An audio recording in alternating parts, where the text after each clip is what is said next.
mind is without fear, and the head is held high, where knowledge is free, where the world has not been broken up into fragments by narrow domestic walls, where words come out from the depth of truth, where tireless striving stretches its arms towards perfection, where the clear stream of reason has not lost its way into the dreary desert sand of dead habit, where the mind is led forward by thee into ever-widening thought and action.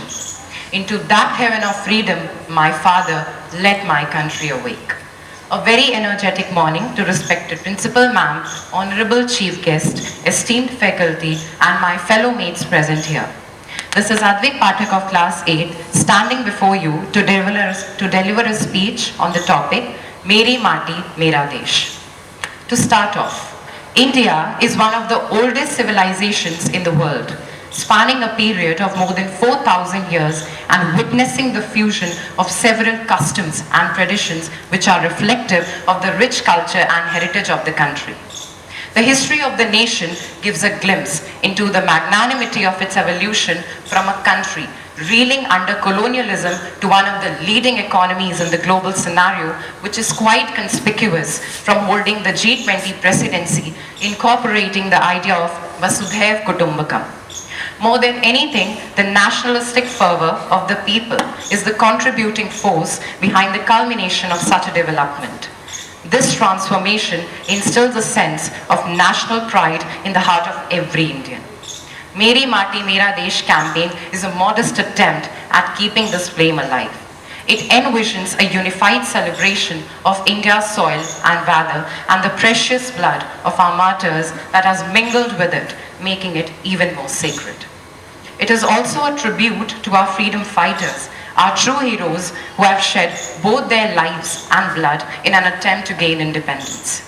Here, I am reminded of a famous verse of Bhagavad Gita which says, Nayanam Chindanti Shastrani, Nayanam Chindanti Shastrani, Nayanam Dahati Pavakah, Nachayanam Kledayantyapo, Na Shoshyati Marutaha.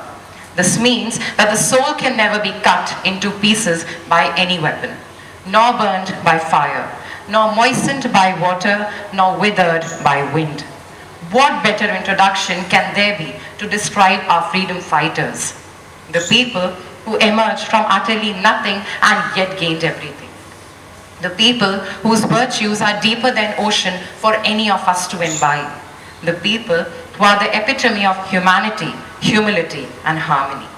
They have a place inscribed in each of our hearts regardless of borders and boundaries. It is evident from the fact that when they were martyred, the entire humanity wept. If I'm talking about freedom fighters, how can I not talk about Mahatma Gandhi? He's not just a freedom fighter, but is beyond that. A man, an icon of virtues, the virtues that reconstructed the very definition of freedom struggle. My dear audience, let me tell you, he was a revolutionary not by just thoughts, but by words and deeds. Therefore, it would not be wrong to say that no man like Mahatma Gandhi shall ever tread the surface of earth again.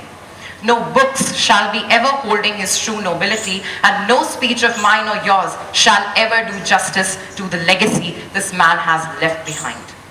I feel myself truly blessed to have taken birth on the land which has been sanctified by the existence of such national heroes. And I think not only me, but every Indian takes pride in calling himself a Hindustani. But my question is, what are we doing to contribute to our motherland? I ask you young boys and girls, is this how we'll maintain the sanctity of our freedom fighters? By just sitting idle at home, hoping to get all the facilities?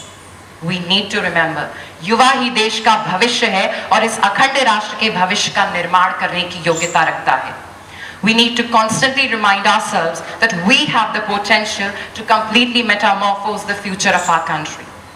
The need has arisen to step out of our comfort zones and follow the path that our freedom fighters have been leading since ages. Finally, I would like to mark the conclusion by saying this poem. मेरे देश की माटी ऐसी जहाँ जन्म लेते भगवान, मेरे देश की माटी ऐसी जहाँ जन्म लेते भगवान, मेरा भारत देश महान, मेरा भारत देश महान. जिसकी सुहानी सुबह है होती सुनहरी शाम है, वीर बहादुर जन्मे जिसमें वही भारत देश मेरा महान है। भारत की माटी के पुतले लोहे के माने जाते हैं, भारत की माटी के पुतले लोहे के माने जाते हैं, गांधी, तिलक, बोस, नेहरू इन नामों से जाने जाते हैं। फिर बने सोने की चिड़िया, हम सबका है ये अरमान, फिर बने सोने की चिड़िया, हम सबका है ये अरमान, मेरा भारत देश महान, मेरा भारत देश महान। थैंक यू एंड जय हिंद।